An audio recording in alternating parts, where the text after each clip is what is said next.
जिन्नात होते हैं और मैंने इन्हें बहुत करीब से महसूस किया है। शायद आप यकीन न करें क्योंकि आपने देखा नहीं। पहले मैं भी मजाक समझता था। मेरे एक दोस्त जो रायबरेली का रहने वाला है ने मुझे फ़ोन करके बताया कि यासीन भाई के घर में अजीब हालात चल रहे हैं। मैं उसी रात उनके घर पहुंचा। सब कुछ देखने में सामान्य था। अचानक एक छोटी बच्ची दौड़ती हुई आई और घबराकर बोली, पापा, अप्पी की हालत बहुत खराब है, जल्दी आइए। हम सब उधर भागे। ऊपर कमरे में पहुंचकर जो नजारा देखा उसने रूह कांपा दी। करीब 22 साल की लड़की चारपाई पर हाथ पैरों से बंधी हुई थी। वो दर्द से करा रही थी। उसकी बाजुओं, पेट और चेहरे से खून रिसने लगा, जैसे कोई नाखून से खरोंच रहा हो। यासीन भाई ने जेब से एक छोटी बोतल निकाली और उसमें से कुछ पानी हाथ में लेकर उस लड़की पर छिड़का। लड़की अचानक बेहोश हो गई। यासीन भाई की आंखें भर आईं। हम नीचे आ गए। आफ्ताब भाई ने सांत्वना देते हुए कहा, परेशान मत हो, सब ठीक हो जाएगा। बस इतना सुनना था कि यासीन भाई बच्चों की तरह फूट फूट कर रो पड़े। क्या ठीक हो जाएगा भाई, मेरी बच्ची मेरे सामने तड़प रही है, मैं कुछ नहीं कर पा रहा। न जाने कौन सा गुनाह किया था मैंने जिसकी ये सजा है। मैंने हिम्मत करके पूछा, आखिर मामला क्या है? कमरे में तो कोई दिख भी नहीं रहा था, फिर उसके जिस्म पर वो घाव कैसे उभर रहे थे? यासीन भाई कांपती आवाज में बोले, आज से लगभग 10 साल पहले हम इस घर में आए थे।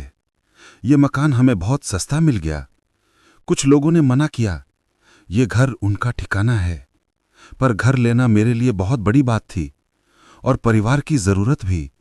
शायद इसीलिए मैंने लोगों की बातों पर ध्यान नहीं दिया। तब मेरी बेटी सिर्फ 11 साल की थी। बीवी ने दुकान खोलने की बात कही, हमने खोल दी। धीरे धीरे मेरे घर में अजीब चीजें होने लगी। जैसे बिक्री ना होती तब भी गल्ले में पैसे पड़े होते, नए और करारे नोट। मेरी मां अक्सर कहती, शाम होते ही बच्चियों के सिर ढक दिया करो, लेकिन मेरी बीवी हंसकर टाल देती। कुछ समय बाद मेरी बेटी का व्यवहार बदलने लगा। उसके आसपास एक सुगंध सी रहती, हरी इलायची जैसी। वो अक्सर बेमौसम के फल खाती।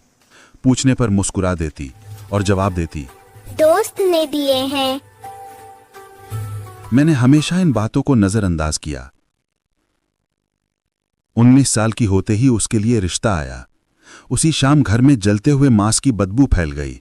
एक काली बिल्ली अचानक घर में आ गई। उसकी आंखें जैसे किसी गहरी दुश्मनी से भरी हों। रिश्तेदार घर से निकले ही थे कि छत से ईंट गिरकर लड़के के सिर पर लगी। वो अस्पताल पहुंचते पहुंचते ही मर गया। हमने हादसा मानकर चुप्पी साध ली, लेकिन इसके बाद जब भी रिश्ते की बात चली, कभी एक्सीडेंट, कभी चोट, कभी अचानक मौत। एक दिन मुझे घर से फोन आया। बीवी रो रही थी, जल्दी आइए, नादिया की हालत बहुत बिगड़ गई है। मैं घर की तरफ दौड़ा। कमरे में दाखिल होते ही मेरी बेटी की आंखें लाल थीं। वो बिना पलक झपकाए दीवार को घूर रही थी। मुझे देखते ही वो गुराई, ये मेरी है, अगर इसकी शादी की कोशिश की तो मैं इसे मार दूंगा। मैं कांप गया। मैंने उसे आवाज दी, नादिया, मेरी बच्ची, क्या हुआ? लेकिन वो सिर्फ घूरती रही और अचानक बेहोश हो गई।